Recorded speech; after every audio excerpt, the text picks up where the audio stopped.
Hey, Jarek here, and the last few months have been really good if you like Half-Life mods. We've seen an RTX mod that doesn't change Half-Life drastically, but changes the lighting drastically, rejuvenating a game we played for the last 25 so odd years. And just last week, GunshipMark released Half-Life Mmod. Now, GunshipMark is a well-known modder. In fact, you probably know them from their Half-Life 2 Mmod. Half-Life 2 Mmod is in contention for the best way to play Half-Life 2, so I was pretty happy when he announced the Half-Life Mmod was releasing, just out of nowhere. But before I talk about Mmod, I have to talk about something a lot more serious. GunshipMark has had one hell of a last year or so, along with millions of other people. I can't say the reasons directly because YouTube will immediately demonetize this video. Let's just say it was pretty wild to look at his Twitter and see him saying that his grandmother's apartment was destroyed and he's standing on top of a building. It's the only way he can get reception, and if he doesn't tweet again in the next 48 hours, he didn't make it. You can probably get the gist of where he lives and what he's been going through by that description alone. Thankfully, he did get to safety, but his bank was then screwing him over.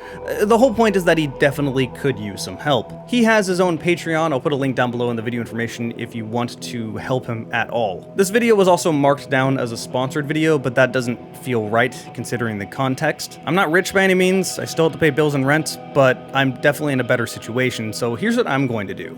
I usually make commission off these sponsors, so I'm going to take all the money I would make from commission from this sponsor and chuck it over to his Patreon. Multiple reasons for this. The first one is obvious, and the second one is that the sponsor I'm actually totally happy to show for. They make really good products that I encourage people to just try out. That sponsor is a long-standing sponsor on this channel. It is Into the AM, the shirt I'm wearing right now. Into the AM makes a bunch of very nice clothes. The shirts are really soft and comfortable, they stretch, they don't rip, you can wash them a million times and they'll still be just as soft. I genuinely wear these things pretty much everywhere. Out mountain biking? Into the AM. Hanging out with friends at a trampoline park? Into the AM. Monster truck show?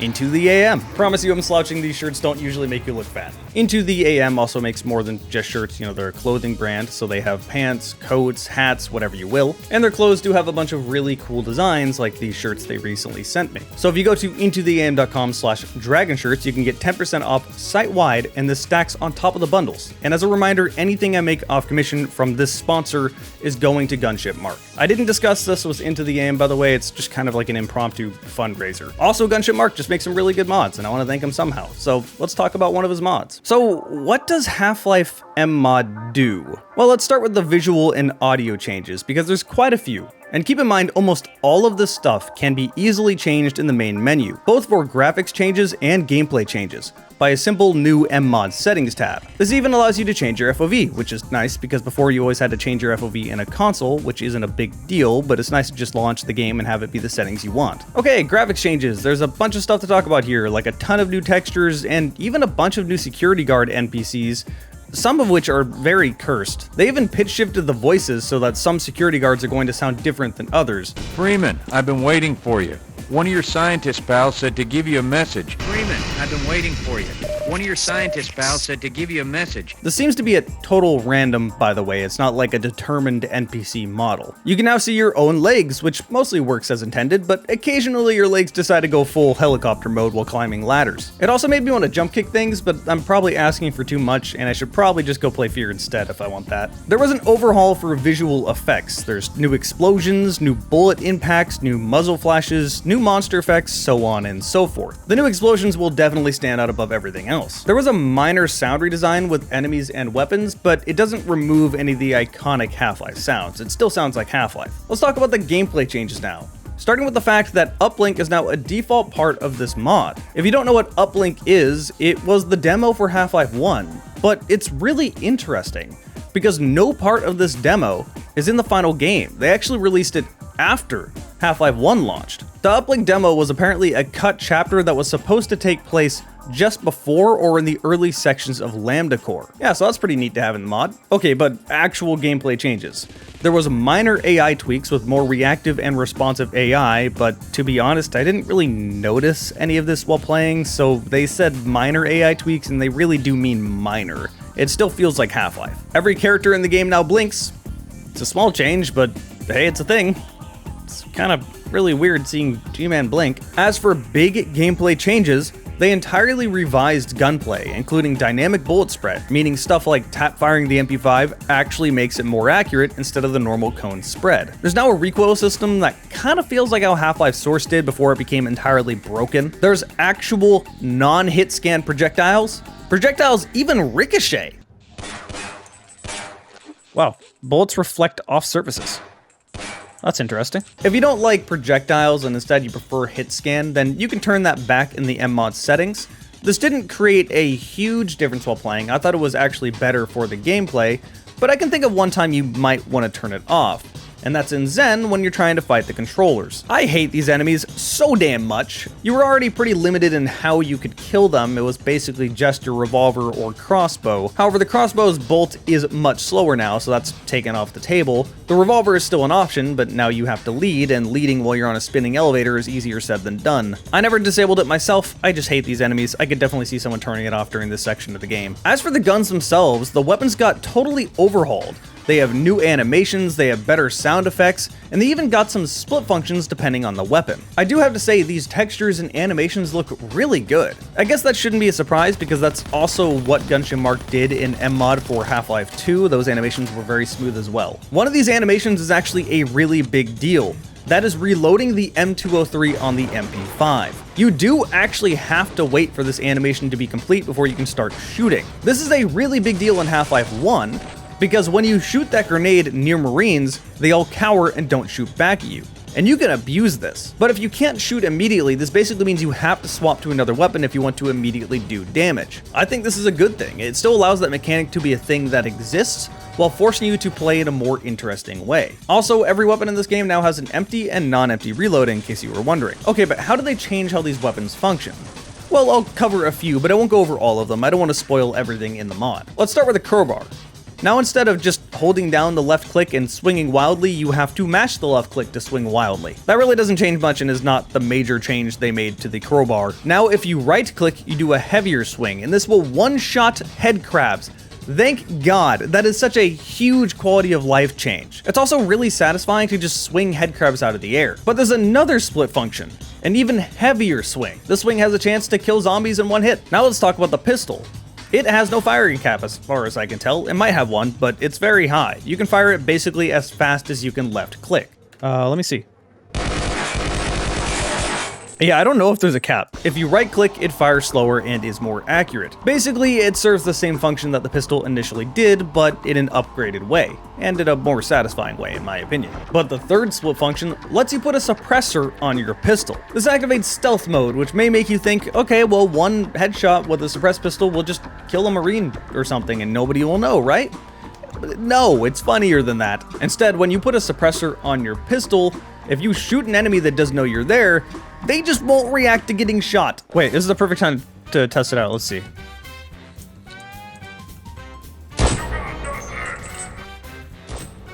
They don't react to it?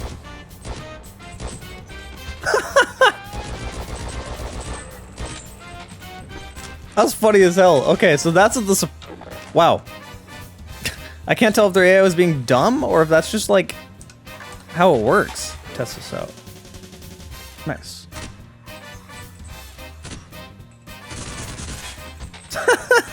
Okay, so it doesn't matter. If it's suppressed, they just don't know where...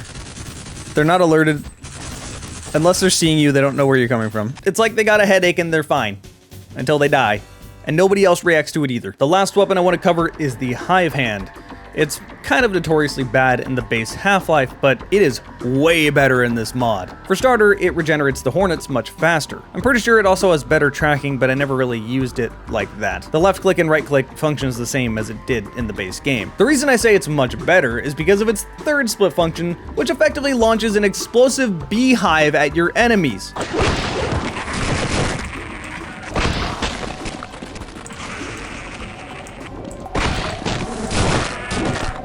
This thing is nuts.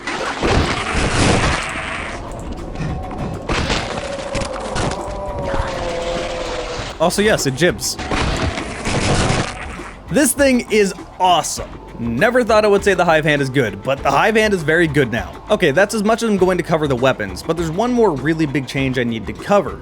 That's the enemy spawns on maps. They changed quite a few of them. I like some of these changes and dislike some others. For example, early on in the game, they changed a lot of the spawns to make it a bit more chaotic. I don't think this really fits Half-Life. I think the early portion of the game is supposed to be slower paced, and this kind of gets in the way of that pacing. That said, a lot of the chapters were left totally unchanged. Some of the chapters had something that was really funny added, like say this scenario. Call of Duty didn't come out till like almost 10 years after. Oh. Uh-oh. You little shit. It's actually just a trap. Wait. I should be able to survive in here. Yeah, I am. Alright, come here, you bitch. And some of them work better in an incredibly chaotic way. But I never knew... Oh my god, this is very different than what it was before. Holy shit. Okay, we have these enemies now.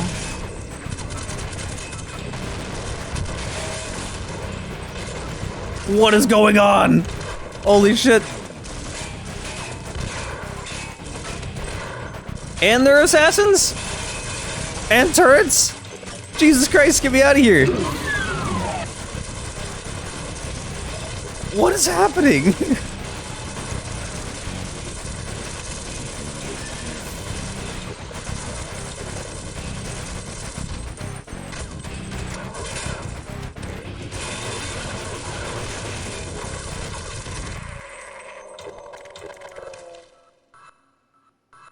Is it over?